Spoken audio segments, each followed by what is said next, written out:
Guys, welcome to another episode of Varsity Math Hard Questions. So, as always, we have been doing various questions that are difficult, and most importantly, those you cannot really find in Blue Book or literally as easily anywhere else. So, because these questions are curated, these mimic the difficult questions that you guys see in module 2. So we're going to be focusing on this. As always, you can download this worksheet from the link in the description, and if you need private tutoring, feel free to reach out. All right, Adam, Brian, and Michael are three partners in a business. Their investments are $4,000, $8,000, and $6,000 respectively. Adam receives 20% of the total profit for managing the business, and the remaining profit is divided among the three in the proportions of their investments. At the end of the year, Adam's profit is this much less than the combined profit of Brian and Michael. How much profit does Michael receive? Okay, all right. So we do not know how much profit they receive. So let's say the total profit is P, and let's say this is A, and this is B, and this is M, right? Adam, Brian, and Michael. They are saying that 20% of this goes to Adam. So there you go, 20% of P. Now the remaining, which is obviously 80%, is divided in the same ratio as the ratio of their investment. Let's find the ratio of their investments. That's going to be 4,000 is to 8,000 is to 6,000, which is just 4 is to 8 is to 6, which is just 2 is to 4 is to 3. So that is the ratio of their investment. So it is clear that Adam is going to receive 2 over why 2, because Adam is 2, Brian is 4, and Michael is 3. And if you add 4, 5, 6, 7, 8, 9, so it will become 2 over 9 of the remaining profit, which is 0.8p. Brian is 4 over 9th of the profit, and Michael is 3 over 9th of the profit. Okay. They are saying at the end, Adam's profit is this much less than the combined profit of the remaining two guys. So let's add these two. What is 4 times 0.8? I think 3.2. So 3.2p over 9 plus this is 2.4p over 9, which will become, I think, 5.6p over 9. That is their combined profit. And if we add these two, we're going to get, I'm going to use a calculator. So this will be 3.4 p over 9 if I add. Now they are saying the difference between these two, this obviously being the bigger one, is 2200. So let's do that separately. I have 5.6 p over 9 minus 3.4 p over 9 is 2200.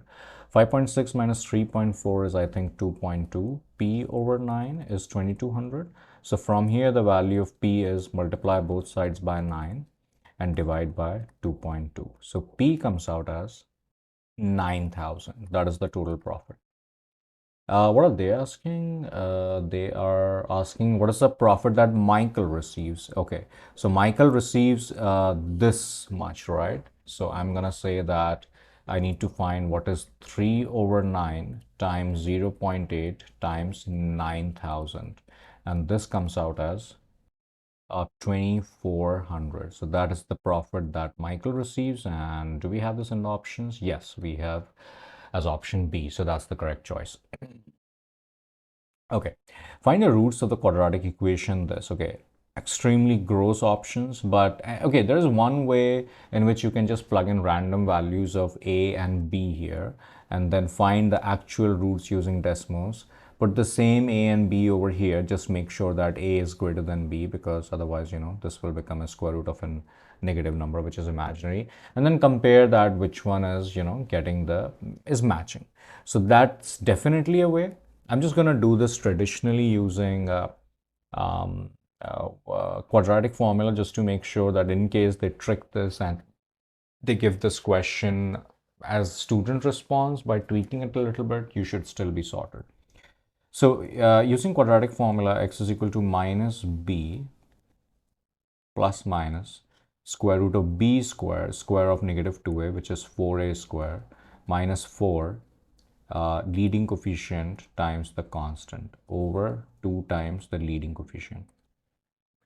Okay, so this one comes out as 2a plus minus square root of 4b square minus 4ab over 2b. This comes out as 2a plus minus square root of 4b taken as a factor b minus a over 2b.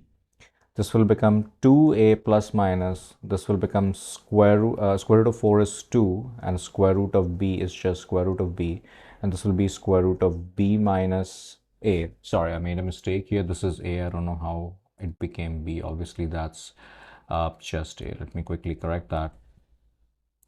So that's a square minus 4ab. This is 4a minus b. So this will become 2 root a square root of a minus b over 2b. 2 is gone. So I'm left over here with a plus minus root a minus b over b. Now, if you guys see carefully, from these two, can I take square root of a as a factor, right? So this is going to be square root of a, because out of a, if I take square root of a, I'm just left with another square root of a. Plus minus, this square root of a is gone, and I'm just left with root of a minus b over b. Obviously, this doesn't match the options because we need to rationalize.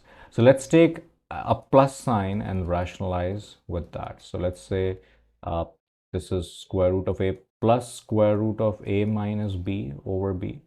I'm going to rationalize by multiplying it with square root of a minus square root of a minus b and square root of a minus square root of a minus b. Obviously, I'm rationalizing the numerator this time just so that it matches with the options. Okay, this is x plus y, x minus y kind of thing, which is x square as in first term square minus second term square, and the denominator will be b times square root of a minus square root of a minus b. So this will become square root of a square is a, square root of a minus b square is a minus b, but make sure you put that in parentheses. So that's how it works over here.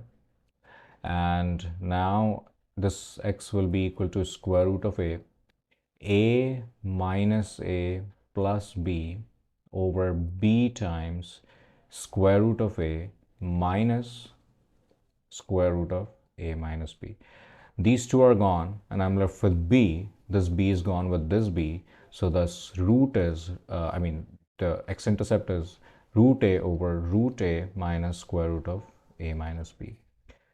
Let's see if this is in the options. Root a over square root of a minus square root of a minus b. So it looks like it is option C, right? Because obviously it is only with the plus sign that we got a minus. But likewise, we will get the same thing and we will get a plus sign over here as well. But yes, one of the root is only matching with option C. So it has to be answer option C. Well, it was a challenging question, but yeah, this is how we do it. And obviously, we are just doing challenging questions. Okay, this is not that bad. A rectangular sheet of paper, 22 centimeter long and 10 centimeter wide. A cylinder is formed by rolling the paper along its length. So what is the volume of the cylinder? So it's something like this. This is the rectangular sheet. This is 22 centimeter and this is 10 centimeter.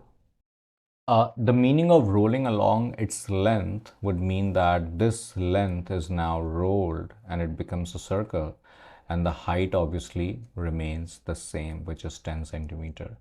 So it makes sense that if this entire thing is rolled in a circle, then if the radius of the circle is r, then the circumference 2 pi r should be same as 22, which means that r should be 22 over 2 pi or 11 over pi. That's r. They're asking what is the volume. So volume has a formula pi r square h. So that will be pi 11 over pi square times 10, which comes out as somewhere around 385. So there was a correction in the options. Option C is actually 385. So that should be our correct answer. Okay, all right. Over here, we are given that the ratio of male to female journalists in a newspaper office is 5:4, and the newspaper has two sections, political and sports. If 30% of the male journalists and 40% of the female journalists are covering political news, then what percent of the journalists approximately are involved in sports reporting? So let's say we are given males to female, right? So if males to female is 5:4, let's say males are 5x and females are 4x. So total we have 9x. Okay. Now out of this total, there are some in politics uh, and some in sports. In politics, they are saying there are 30% of the males. So 30% of the males. This also means that the remaining 70% must be obviously over here. And then they are saying there should be 40% of females. So 40% of the female will be over here. This also means that 60% will be over here. Then they are saying what percentage are okay. Let's find what this comes out as.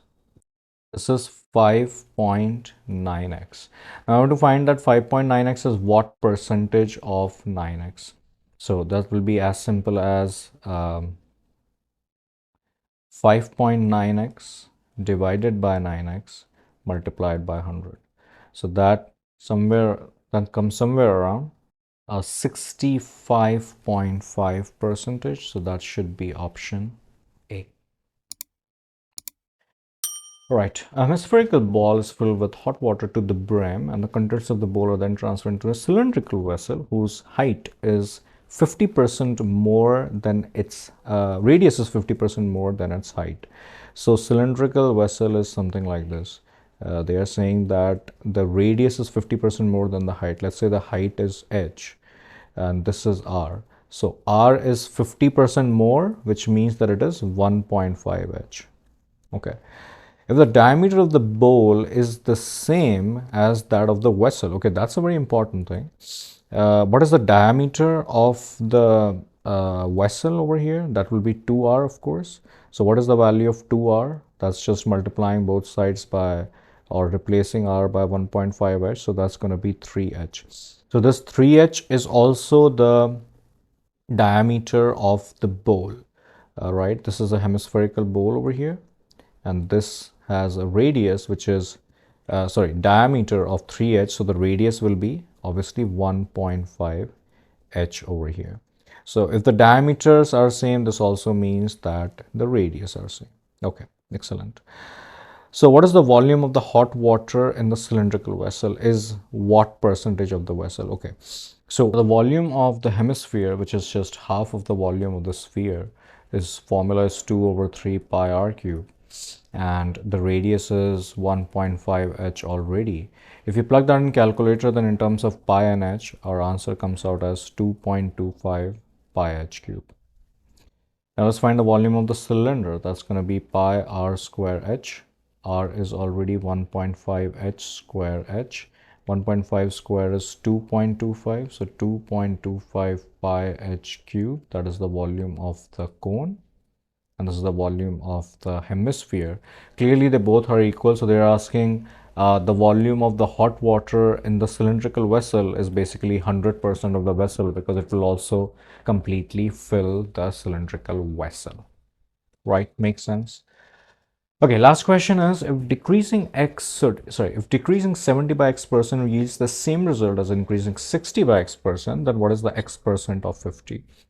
Okay, if I decrease 70 by x percent, it is going to look like 1 minus x over 100. And this is same as increasing 60 by x percent, which is 1 plus x over 100. So these two are gone. If we distribute 7, then it's 7 minus 7x over 100 will be equal to 6 plus 6x over 100. Subtracting 6 both the sides, 7 minus 6 is 1. Adding 7x over 100 both the sides, it will be 13x over 100. So the value of x is multiplying both sides by 100 and dividing both. So from here, x comes out as 100 over 13 percentage. They're asking what is x percentage of 50. So x percentage of 50 is basically 100 over 13 percentage of 50, which is 100 over 13 of 1 over 100, because percentage is just 1 over 100, times 50. So I'm looking for what is 1/13 of 50, which is 3.85, around 3.85. So is this in the options? Yes, about 3.84. So that's the answer. Guys, I hope you found this video helpful. If you did, please like and subscribe. Please share this with your friends. It's going to help them and me. And if you need private tutoring, feel free to reach out. Thank you.